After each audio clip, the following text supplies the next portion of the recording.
finding out I had 23 half siblings, that was huge. Something I hadn't considered before was maybe my donor had his own children. So that was something that I hadn't really thought about, but was sort of, I guess quickly aware of it as soon as I was able to connect with him. And he decided, he was happy to have some communication with me. So he actually had 4 of his own children as well. So here I was with, my 23 half donor conceived siblings from his sperm, and then as well 4 of his own children. So I ended up meeting him in person, and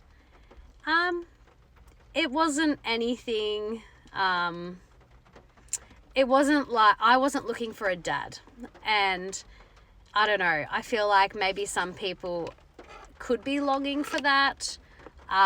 Maybe they're not. Maybe they just had a curiosity like me.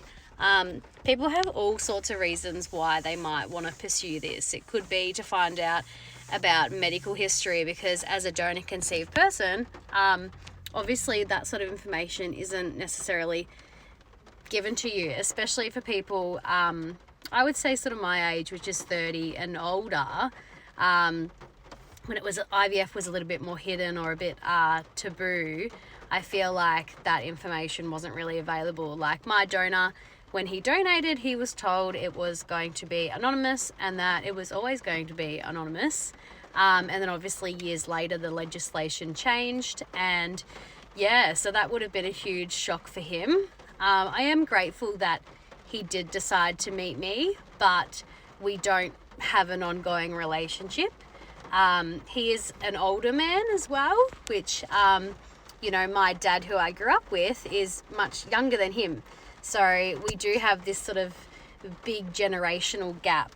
I think my oldest half siblings are maybe around that 42, 43-year-old mark. So there probably is actually maybe about 12 years, a 12-year time period when these donor conceived children were made.